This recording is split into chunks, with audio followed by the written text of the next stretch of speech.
সবগুলো লাইট নিভে গেলে আমাকে রোববার পর্যন্ত অপেক্ষা করতে হবে এবং কালকে আমাদের গণমিছিল আছে। এটা আমি ডাকি নাই, মিছিল তো করতে চাই না, মিছিল করতে চাই না, আগামী কালকে গণমিছিল করবে। যারা যে সকল নাগরিকরা সংহতি জানিয়েছে তারা এখানে একটা মিটিং করেছে, মিটিং করে অনলাইনে ঘোষণা দিয়েছে গণমিছিলের। সেই গণমিছিল তারা করবে, এটা আম জনতা দলের পক্ষ থেকেও না।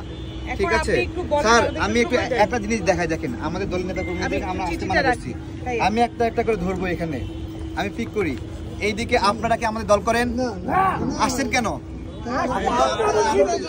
ঘোষণা করতে বৈষম্য হচ্ছে এই জন্য, এখানে বৈষম্য হচ্ছে এই জন্য। সেনা সদস্য আমি আপনার সাথে ঘোষণা করতে আসছি তারেক ভাইয়ের সাথে। এখানে আমি ছাড়া কেউ দলের সদস্য তারেক ভাই। তারেক ভাই, একটু আমরা নির্বাচন অফিসার থেকে আসছে কিছু জানতে চাচ্ছি, আসলে আপনার কাছে কেন সে এখন অফিশিয়ালি কোনো নিউজ নিয়ে কি আসছে কিনা, আপনার অনশনের বিষয় একটু জানতে চাচ্ছি। ওনাদের বিষয়টা জানতে আসছি, একটু জোরে বলেন না ভাই, সামনে তাকাই বলেন, সবাই পাবে। ওনারা কি বলতে চাচ্ছেন সেইটা জেনে কর্তৃপক্ষকে জানানো। আচ্ছা, আমি এই জন্য আসছি ওনাদের কাছে জানতে, যেমন আমি এই বিষয়গুলো জানতাম না, এই যে ওনার যে ডিটেলসগুলো। আপনি কি এই অফিসের একজন কর্মকর্তা, সিনিয়র কর্মকর্তা? জি।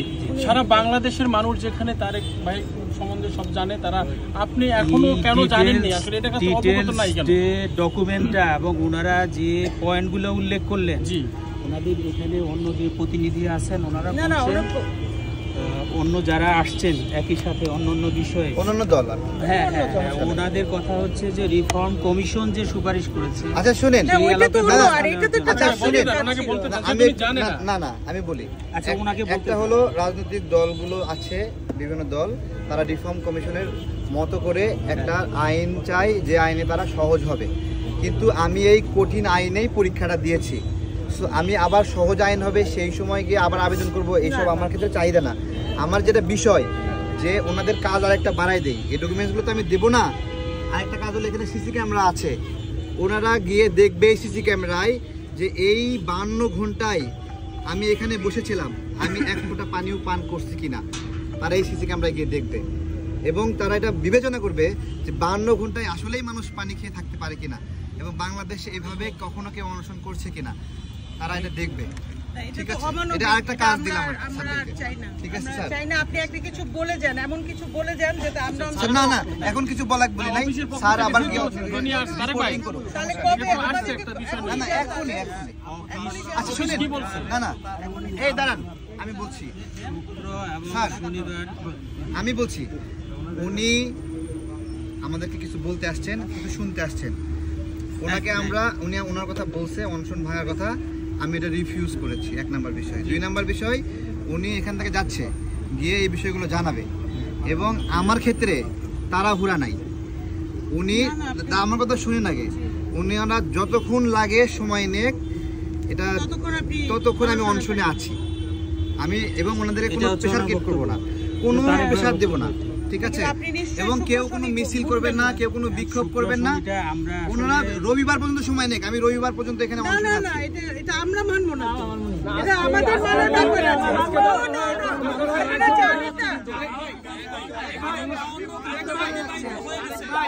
তারেক ভাই 52 ঘন্টা অতিবাহিত হয়ে গেছে, যদি তারেক ভাইয়ের কিছু হয় সম্পূর্ণ ইসির দায়ভার নিতে হবে। আমরা বলতে চাই ইসি আরো 1 ঘন্টা সময় নিয়ে তারা ভাবুক, আমরা সেই সময় অপেক্ষা করব।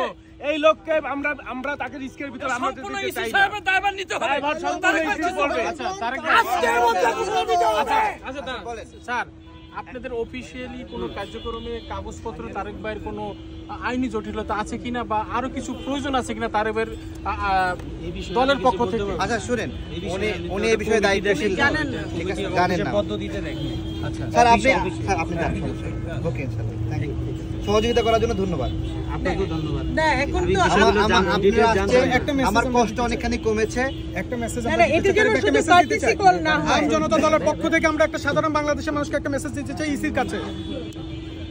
প্রতিটা ঘন্টা যত যাচ্ছে আমাদের প্রিয় ভাইয়ের কিন্তু জীবন সংশয়ের দিকে যাচ্ছে, এর প্রতিটা মুহূর্ত, প্রতিটা মিনিট দায়ী থাকতে হবে কিন্তু ইসি কে শুক্রবার শনিবার মানি না আমরা ইসি কে দায়ী থাকতে হবে ইসি কে দায়ী থাকতে হবে না না সবাই সাইলেন্ট স্যার ইসি দায়ী থাকবে দেখি যত দেরি করবে ইসি দায়ী থাকবে আমরা আশা করছি আপনারা আরো 1 ঘন্টা সময় নিয়ে বিষয়টাকে বিবেচনা করে আমাদের একটা রিপোর্ট জানান আরো 1 ঘন্টা সময় নিয়ে রিপোর্ট জানান আমরা 52 ঘন্টা অপেক্ষা করতে পারছি আরো 1 ঘন্টা অপেক্ষা